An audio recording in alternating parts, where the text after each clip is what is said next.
हिंदुस्तान जिंदाबाद था, जिंदाबाद है और जिंदाबाद रहेगा। इस बात को साबित इसरो के वैज्ञानिकों ने कर दिया है। भारत का बहुचर्चित मिशन और महत्वाकांक्षी प्रोजेक्ट चंद्रयान-3 23 अगस्त को शाम 6 बजे चंद्रमा की दक्षिण ध्रुव पर लैंड करके साबित कर दिया और इतिहास रच दिया और दुनिया का ऐसा देश बन गया है, दुनिया का ऐसा कारनामा करने वाला पहला देश बन गया है। इससे पहले चंद्रमा के भूमध्य रेखा पे सॉफ्ट लैंडिंग कराने वाले अमेरिका, रूस और चीन है, लेकिन भारत दक्षिण ध्रुव पर लैंडिंग करके इतिहास रच दिया है। ऐसा करने वाला वो पहला देश है। अभी हाल ही में आपने न्यूज़ में देखा होगा कि रसिया का जो लूना 25 था वो क्रैश हो गया था। उससे पहले इजराइल ने भी कोशिश किया था दक्षिण ध्रुव पे मिशन को लैंड कराने के लिए, उसका भी मिशन फेल हो गया था। ये सारा क्रेडिट इसरो के वैज्ञानिकों को जाता है। कहते हैं ना, जब इंसान पूरी शिद्दत के साथ किसी चीज़ को पाने की कोशिश करता है तो कायनात का जर्रा जर्रा उसको सफल बनाने की कोशिश करता है। आज पूरा देश इसरो पे गर्व कर रहा है और पूरी दुनिया में भारत का कद जो है वो बढ़ गया है और सारी दुनिया क्या कर रही है, हमारी तारीफ़ कर रही है। लेकिन ये काम इतना आसान नहीं था। आप याद कीजिए उस क्षण को जब हमारा मिशन चंद्रयान-2 जो था वो सॉफ्ट लैंडिंग नहीं कर पाया था। अंतिम क्षणों में उसे संपर्क टूट गया था। इसरो के ऑफिस में निराशा का माहौल छा गया था। पूरा देश उस दिन दुखी हो गया था। और उस समय के जो चीफ थे, इसरो के जो चीफ थे के सिवन सर, उनकी आंखें भी नम हो गई थी और नरेंद्र मोदी उनको गले लगा लिए थे। ये कितना भावुक क्षण था, इस चीज़ को भी एक बार आप याद कीजिए। लेकिन हमारे वैज्ञानिकों का हौसला नहीं टूटा था। उन्होंने फिर दृढ़ निश्चय किया और संकल्प के साथ लगातार मेहनत किया और आज रिजल्ट आपके सामने है। तो आइए समझते हैं चंद्रयान-3 को पूरा प्रोसेस, लॉन्चिंग से लेके लैंडिंग तक का पूरा सफ़र कैसा रहा, इसको एक बार विस्तार से समझते हैं। यहाँ पे जो आप स्ट्रक्चर देख रहे हैं ये चंद्रयान-3 है। ये पूरे स्ट्रक्चर को हम लोग चंद्रयान-3 कहेंगे। आप इसमें साइड में जो रॉकेट देख रहे होंगे ये पहले GSLV था, लेकिन बाद में अब LVM-3 कर दिया गया है। लॉन्च व्हीकल मार्क 3 कर दिया गया है। अब ये जो रॉकेट होते हैं ये सिंपल दिवाली वाले रॉकेट जैसे होते हैं। इसमें क्या होता है, सॉलिड फ्यूल होता है, बारूद जैसे होता है ना, वैसे ही इसमें सॉलिड फ्यूल होता है। इसको एक बार चलाने के बाद इसका कोई कंट्रोल नहीं होता है और ये जब जलता है तो थ्रस्ट, इसका जो धुआं होता है और आग जो होता है वो नोजल के रास्ते निकलना चालू हो जाता है और ऊपर की तरफ पुश करता है। ये दोनों काम करता है। जैसे हीरो रहता है ना पिक्चर में, उसके दो साथ में दोस्त रहते हैं, उसका हेल्प करते हैं, वैसे ये जो दोनों रॉकेट है वो इसका हेल्प करता है, चंद्रयान का हेल्प करता है। अब बीच वाला ये जो बड़ा सा स्ट्रक्चर देख रहे हैं, बीच का जो बड़ा वाला रॉकेट देख रहे हैं, इसमें क्या होता है, इसमें लिक्विड फ्यूल रहता है। इसमें क्या होता है, लिक्विड फ्यूल रहता है। इसमें एक चैम्बर बना होता है, उसमें होता है ऑक्सीजन और एक चैम्बर में आपका फ्यूल रहता है। अब आप सोचेंगे कि इसमें ऑक्सीजन क्यों रखा जा रहा है, तो आप ये जब अंतरिक्ष में जाता है तो वहाँ तो ऑक्सीजन है नहीं और आग को जलने के लिए ऑक्सीजन होना ज़रूरी है। वैसे ही जब हम लोग छोटे थे तो आग जलाते थे, कुछ कागज़ वगैरह जलाते थे और गिलास से ऐसे ढक देते थे तो क्या होता था, आग बुझ जाता था। वैसे ही आग को जलाने के लिए ऑक्सीजन की आवश्यकता होती है। इसमें ऑक्सीजन डाला गया और फ्यूल डाला गया। जब स्पेस में जाता है वहाँ पे ऑक्सीजन होता नहीं है, तो फ्यूल और ऑक्सीजन दोनों को एक चैम्बर में उसको जलाया जाता है और उसमें से निकलने वाला जो आग रहता है उससे थ्रस्ट पैदा करता है, नोजल के रास्ते बाहर निकलता है और रॉकेट को पुश करता है, खूब बहुत ज़ोर से पुश करता है। ये दो चीज़ समझ गए। अब इसके बाद जो ऊपर वाला हिस्सा है, ये है क्रायोजेनिक इंजन होता है। ये बहुत कॉम्प्लिकेटेड होता है। बहुत ही कम ही देशों के पास इस तरह की टेक्नोलॉजी है। अमेरिका के पास, रूस के पास, चीन और भारत के पास ये टेक्नोलॉजी है। ये क्या करता है, इसमें हाइड्रोजन और ऑक्सीजन रखा जाता है और वो भी -250 डिग्री तापमान पर हाइड्रोजन और लगभग -135 डिग्री सेल्सियस पे ऑक्सीजन को रखा जाता है। इन दोनों को मिश्रण करके विस्फोट किया जाता है और उसको टेकअप किया जाता है। क्रायोजेनिक इंजन आपने समझ लिया। इसके बाद क्या होता है, ऊपर का जो मेन ये वाला पार्ट है, ये सबसे मेन पार्ट है चंद्रयान-3 का। अब इसमें आप देखेंगे तो 3 चीज़ है, बेसिक 3 चीज़ है। क्या क्या है, इसमें आपको जो बड़ा सा स्ट्रक्चर दिख रहा होगा ये आपका लैंडर विक्रम है और इसके नीचे लगा हुआ जो भाग है उसको हम कहते हैं प्रोपल्सन मॉडल और जो विक्रम है उसके अंदर बैठा हुआ है रोवर यानी प्रज्ञान बैठा हुआ है। वैसे ही जैसे बस होता है ना, बस में कोई यात्री सीट लेके बैठ जाते हैं, वैसे विक्रम है और जो बैठा हुआ उसमें यात्री है वो रोवर है जिसका नाम प्रज्ञान है। अच्छा, इन लोगों के नाम के पीछे भी बहुत इंटरेस्टिंग कहानी है। जैसे विक्रम इसलिए नाम दिया गया लैंडर का। लैंडर मीन्स वो होता है जो ज़मीन पे लैंड करे, यानी चंद्रमा की सतह पे लैंड करे। विक्रम इसका इसलिए नाम दिया गया क्योंकि ये विक्रम साराभाई जो थे इसरो के जनक, उनके नाम पे रखा गया। पिछली बार भी हालांकि इसका नाम विक्रम भी रखा गया था। और जो इसके अंदर बैठा हुआ है रोवर, उसका नाम प्रज्ञान है। प्रज्ञान का अर्थ होता है बुद्धि, विजडम, या स्वतः का ज्ञान होता है, वो होता है। अब इसके बारे में डिटेल से बात करेंगे जब ये लैंड कर लेगा चंद्रमा की सतह पे, उसके बाद। और इसके पीछे जो लगा हुआ प्रोपल्सन मॉडल लगा हुआ, ये क्या करता है, अब ये सारे रॉकेट जो होगा, क्रायोजेनिक इंजन होगा, पृथ्वी के वातावरण में ही निकल जाता है। स्पेस के 300-500 किलोमीटर जाने के बाद निकल जाता है। बाकी ये जो क्रायोजेनिक जो थ्रस्ट होता है, जो प्रोपल्सन मॉडल होता है, वो पृथ्वी की कक्षा से बाहर चाँद की कक्षा में ले जाने का काम करता है। वहाँ तो ग्रेविटी होता नहीं, यहाँ से बीच बीच से कंट्रोल रूम से फायर करते रहते हैं, वो आगे चलता रहता है, पृथ्वी का चक्कर लगाता है, फिर चाँद का चक्कर ऐसे से लगाता रहता है। इतना तक समझ में आ गया ना आप लोगों को। ये पृथ्वी की कक्षा में पहले चंद्रयान 3 को घुमाएगा। और हमारा अभी आपने सुना होगा कि चाँद का रूस का जो लूना 25 था वो 5 से 6 दिन में, चाइना भी 5 से 6 दिन में, अमेरिका 4 दिन में, रूस भी 3-4 दिन में मिशन को लॉन्च कर देता है चंद्रमा पे। लेकिन हम लोगों का मिशन अभी 40 दिन लग गया था। इसका रीज़न क्या है, हम लोग के यहाँ जो साइंटिस्ट लोग हैं वो ऐसा नहीं कि वो लोग टेक्नोलॉजी कम है या होशियार नहीं है, ऐसा नहीं है। हम लोग पास सीमित बजट होता है, पैसे भी कम होते हैं, इसलिए हमारे जो साइंटिस्ट हैं वो चाँद की जो पृथ्वी होती है और चाँद की जो ग्रेविटी होती है उसका फ़ायदा वो लोग उठाते हैं।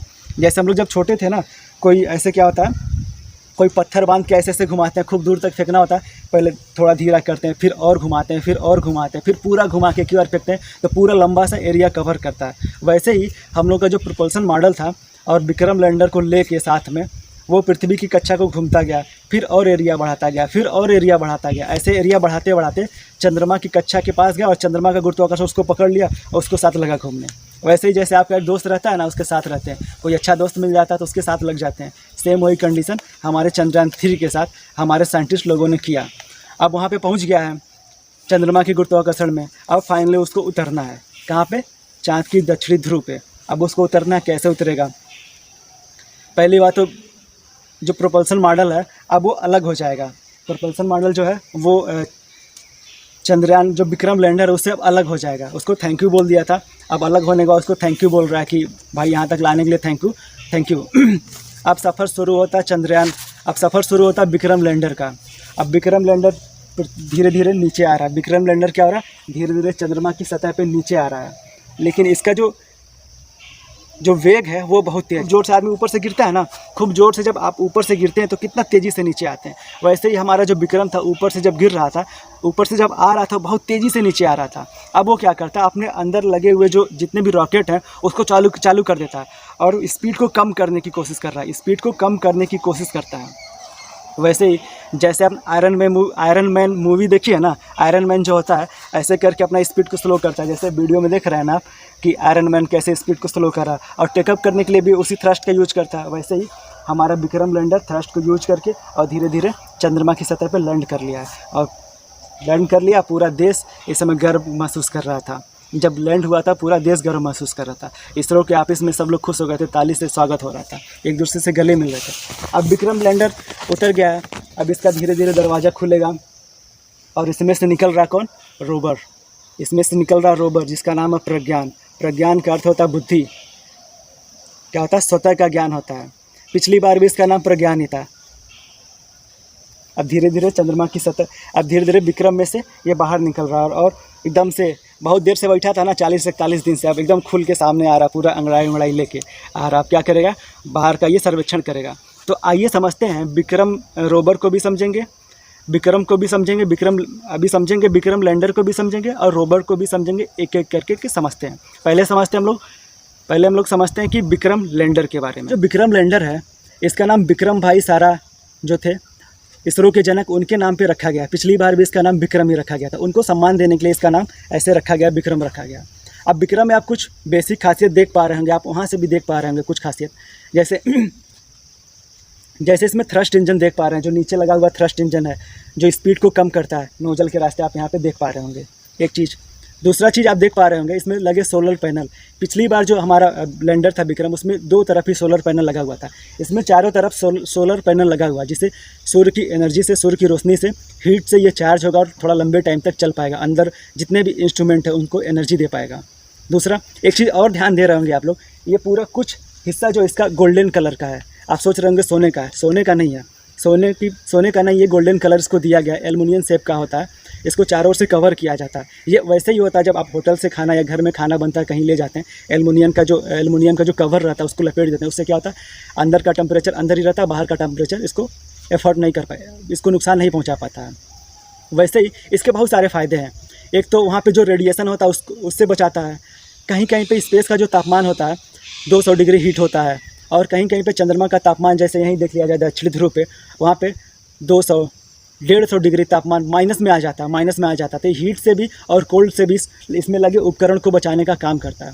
और इसमें भी बहुत सारे टेक्नोलॉजी लगे हैं, एक एक करके चर्चा करते हैं। इसमें एक और टेक्नोलॉजी लगा जिसका नाम रंभा करके है, नीचे आप लोग देख सकते हैं।